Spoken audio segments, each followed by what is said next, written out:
Hello and welcome to Northwest Book Talk. I'm your host, Patty Grasher, and today I'm going to talk with Connie Morgan.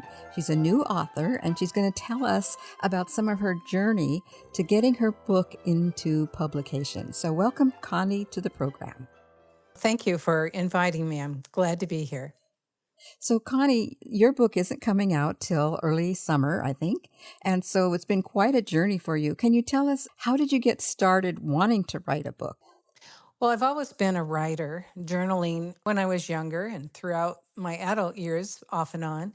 But when I moved to this area, I needed a new hobby. So I took a community writing class, creative writing class. And that's how I kind of got hooked on creating stories. How did it go from creating stories to actually creating a book? Okay, so that's a good question because in the writing class, you get so excited about your ideas. I went from one idea to another. And then my writing instructor said, if you plan to publish, you need to focus on one project and get that finished until you could actually query an agent. And so I had to make a choice. I had some other projects that I was working on. And this was the one I decided I had the most investment in. So tell us a little bit about why you were invested in this book and how it revolved into getting done. Well, I'll say that when the idea of this book came to me, like I've heard many authors say the same thing, it was in a dream and it was a very vivid dream. And I was inside the character's body and I felt these strong emotions of what she was going through. That ended up to be the first part of my story as far as the setting and everything. But that her feelings they actually stuck with me. Was in such a grieving state and a confused state that I kept building a story around the emotions that she had. So that's why I became so invested in it. I think, and part of that is some of your background, your professional background. Can you share a little bit about that? Yes, I was a mental health counselor for about 20 years. I worked with children and family services for about 10, and then the last 20, I worked in a hospital consortium for employee assistance services. So I saw a variety of things. That was considered grief therapy at the time. You think that comes through with the book, that you're part of your professional background, that you were able to kind of dial into emotions? Oh, absolutely. I think that as the book evolved, it became somewhat of a DIY kind of information for people about mental health, about grief and loss, and about what I consider an important aspect of the book. It was something I used as a counselor with teenagers. It was called a wraparound service, and I added that book because into the book because I wanted people to know that they could use that in families without having to be in a system like Child Protective Services or community mental health. So the book is kind of a I don't know, maybe a positive way to find help through some mental difficulties. Is that kind of right? Yeah, Or that's very correct. Yeah, I actually show the main character in a therapy session. I show how the school counselor creates a wraparound team for the troubled teenager. So I just wanted to show and demonstrate some of those things so people wouldn't be as intimidated about counseling or seeking help if they needed it at some point. so would you say the book is a positive look at counseling then? It's not like just a horror story book. We get so many of those, but it's a positive look. Oh yeah, yeah. Even though I think the beginning of the book is has a lot of traumatic elements in it, a loss of a child, dealing with the memory of losing a mother, and then some domestic violence. It sounds just horrible, but in the end, it's actually an inspirational book. So I think that's important that kind of comes across because there are so many Well, I don't know. I think almost everybody has trauma in their life at some point that getting counseling, I know for my own self, I've had a lot of different counseling. It's made a huge difference in how going forward with new relationships and that kind of thing. So, what would you say that the audience for this book is it for young people or is it for the parents of young people or what? Well, there are teenagers in the book, but and then there's some. I would say that the age range would be anywhere from their mid 20s on to their 80s, because I have a multi generational cast of characters. There are the teenagers, the people in their 30s and 40s, and then people in their 60s, all going through life transitions. You had a professional background that dealt with mental health issues and you brought that into your book. So what engages the reader to want to read it more than just a DIY? I got some problems, I want them solved. Is there a plot? Is there something that's kind of enticing about it? Definitely, there is a plot. I have to say, I'm a pantser. So, as I was creating the story, the characters, they just came out. I mean, I've had characters that were from my years of counseling, friends that I know. I guess the plot is there that says people can have really tough situations that they can go through, and it shows the progression of them working their way out. And the reason I put the title "More Than Luck Required" is that even though it was kind of a serendipitous experience where Laura meets Cooper, his family, and the young teenager, which is Ivy, all of them have some trauma to work through. And even though it was luck that brought them together, it was going to be requiring something of them so they can build their second chances. Oh, that's good because I think what you're saying is that or what I like that you're saying is that yeah, everyone's coming with their own baggage into this book or into this life story, and so we have to deal with each other's baggage in order to move forward. What would you say were maybe some of the power points that where you felt there was a conversion or a breakthrough for some of the characters? Yeah. For Laura, it was when she finally decided that she was going to face the past, and she booked a counseling session, and the counselor did a technique. It's like a chair technique where you're talking to someone in an imaginary situation. And for her, it was her daughter. And she also looked at the situation where her husband put the blame on her for the accident. And so when she resolved that, it lifted a burden so she did not have to carry any longer the sense of responsibility and the shame that came with the loss of a child and the collapse of a marriage. So all of that was gone and she could rebuild her life again. For Cooper, he had a panic attack and he really loved Laura. And so he was willing to make that risk of loving again and the possibility of losing someone that came to the forefront, and he had to deal with it. And he did. For Ivy, Ivy's world collapsed, and there was Cooper and Laura there to hold her up. And then the community wraparound system, too.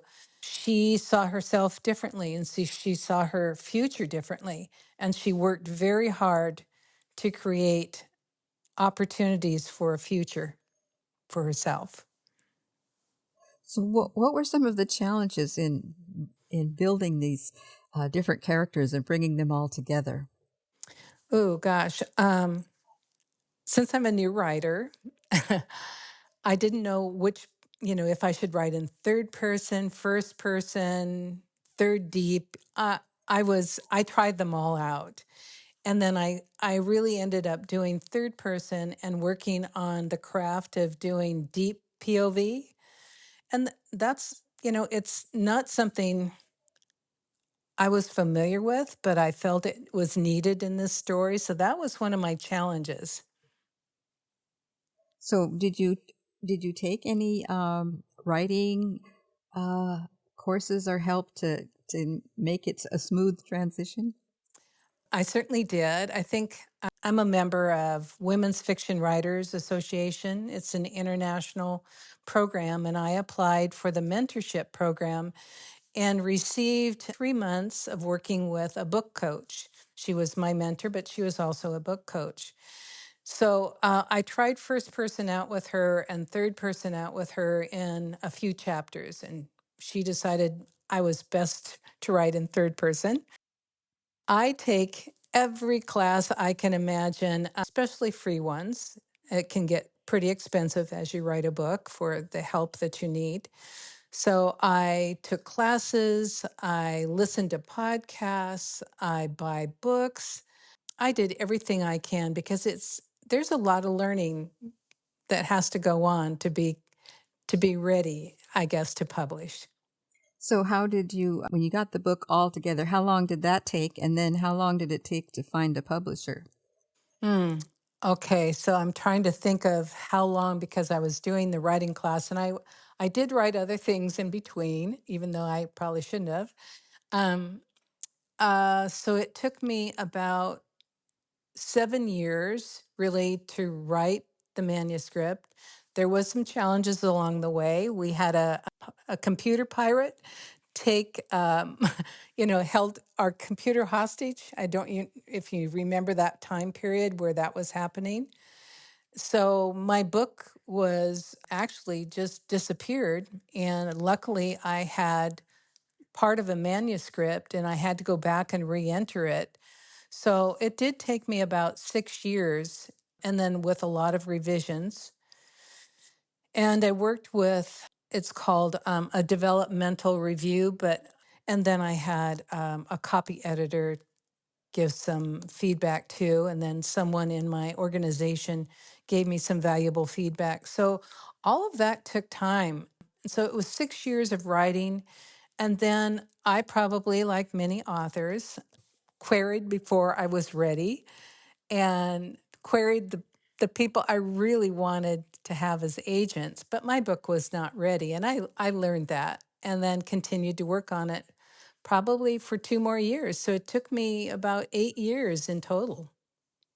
In a way, that's kind of encouraging, for that you did give up. I mean, that's a huge thing. I mean, you might have had your moments, but the fact that you kept up, and then, so when you did find a publisher, how did that come about?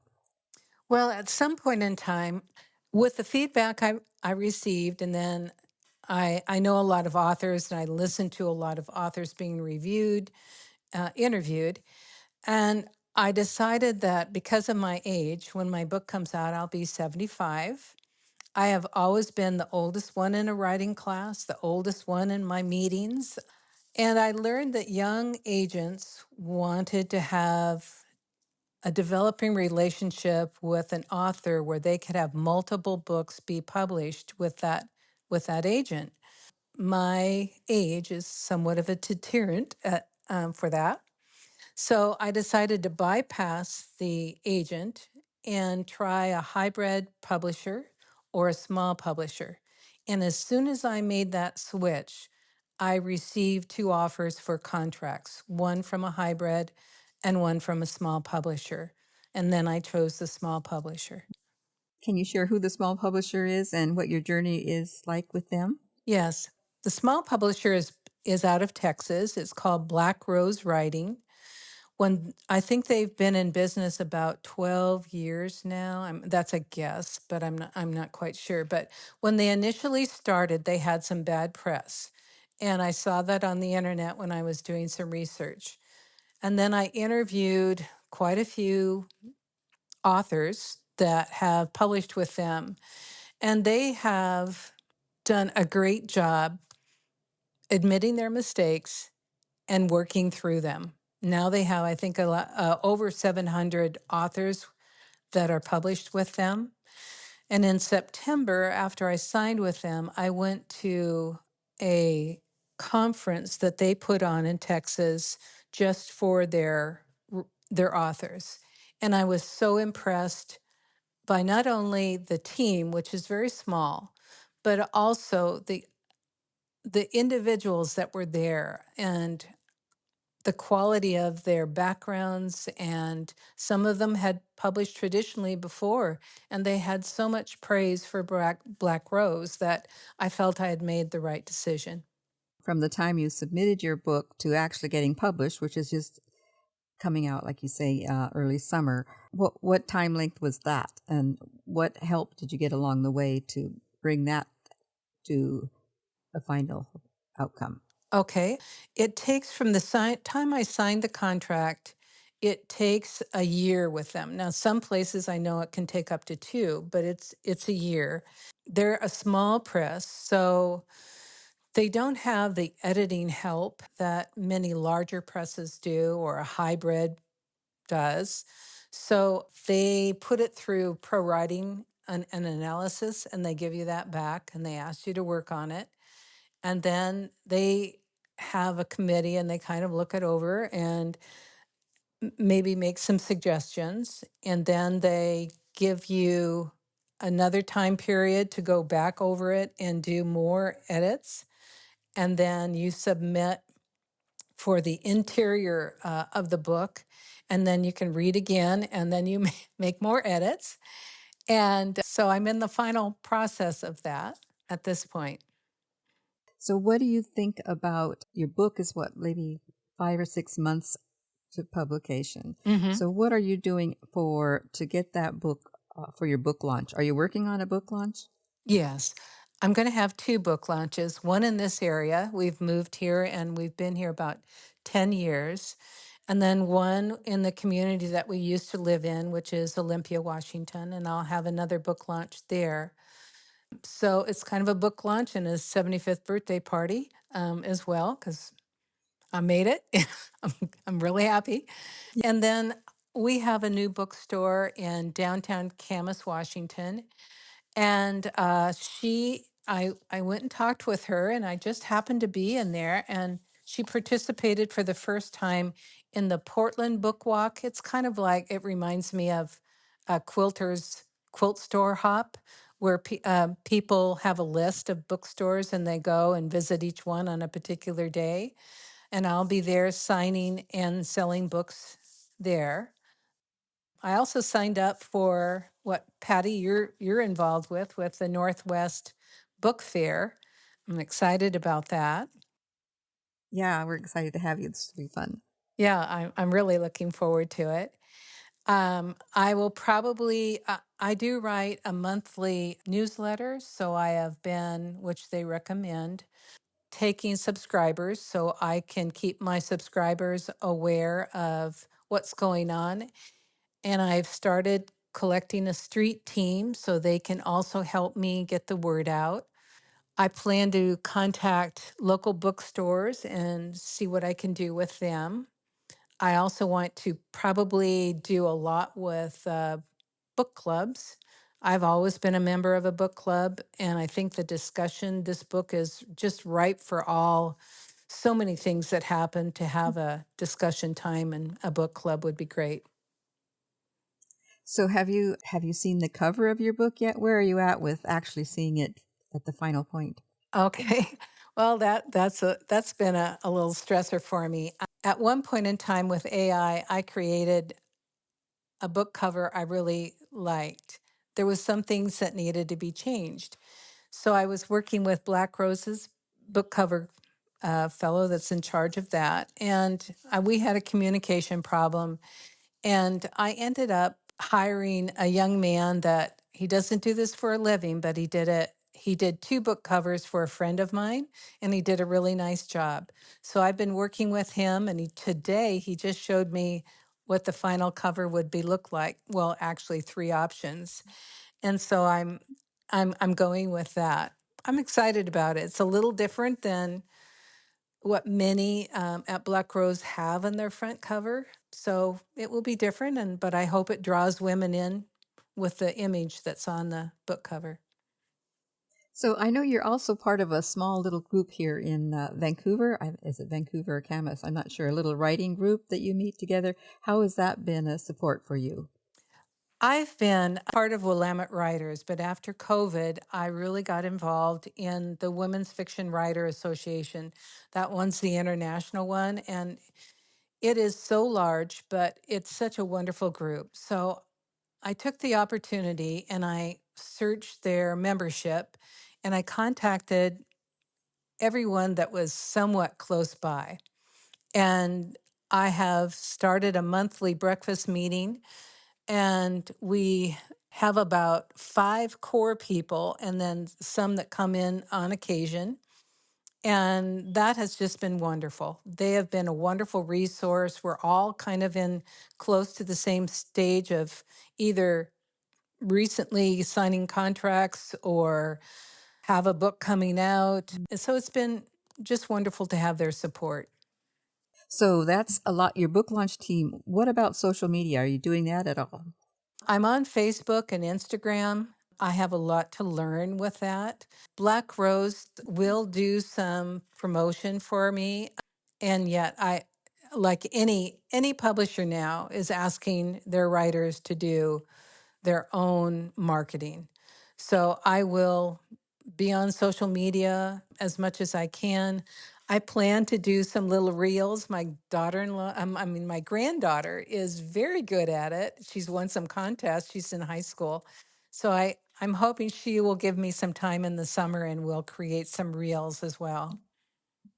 So I just thought of this. So your book is kind of dealing with mental health. So is there any chance that you can connect with counselors and that kind of thing that might think this would be a good book to encourage some of their clients to look at? Well, actually, my one of my beta readers is a next door neighbor, and she is a mental health counselor, and she belongs to an organization, and I plan to reach out to them and see what I can do with that. I haven't explored that a lot, but I've already thought about it. So I think this is going to be fun because I really do want to do a follow up in a year. And so can you just share what's the size of your social media is now and your newsletter so we can kind of have that as a comparison a year from now? Yeah, I have about 67 people signed up to my newsletter. I need to work on that because I don't know how to do the SEOs, Yeah, whatever. search engine. Yes. Yes, I don't know how to maximize that at this point in time, but I do have a good open rate, so I'm pleased with that. Social media, gosh, I think I can't tell you for sure. I don't even check that. I think I have close to 700 followers on Facebook, and I don't know what it is on Instagram. What do you prefer, Facebook or Instagram for social? Well, what I do is I link my Instagram with my Facebook, so anything that's has pictures or something, I think they pop that over on Instagram. But I'm very involved in Facebook, especially in the writing community. I've always heard that that's helpful, and I have made friends that just recently, I think somebody from it's in Vermont. She informed me of an opportunity to do something. It's like on Zoom, and like a fun event for authors for people to meet them, and you create a game and a recipe and tell a little bit about yourself in 15 minutes, and and then they move on to another author. So you never know what's going to come your way, but it's usually through your contacts. So before we finish up, what do you have plans to do another book? Is this a one and only? And like you said, the agents want more, but what about your feelings on it? Oh, that's a big one. As I said, I had other projects before. I have a children's picture book that I did in regard to my granddaughter's relationship with her blankie. And then I did a children's middle grade Christmas story. I really like it. It needs a lot of editing, but I would like to finish that. I started a romance series and I have 2 of those roughed out. But this story, I feel like it could move on with the 2 young teenage characters as they move on to college and beyond. So I don't know where I'm going to go yet. Well, good, good. I think that's great, and I thank you for sharing with us, Connie, because it's a really a challenge to kind of talk about your book before it's like been birthed almost. It's like you're still carrying the little bookie. So anyway, but thank you for sharing us with us, and then let's meet up again in a year and see how things went from there. Yeah, maybe a year after it's launched. Yeah, that would be great. You've been listening to Northwest Book Talk with Patty Grasher. To learn more about today's guest, Connie Morgan, and her book, More Than Luck Required, visit northwestbooktalk.com. Thanks for tuning in, and join us next time as we continue to share more amazing authors in the Pacific Northwest.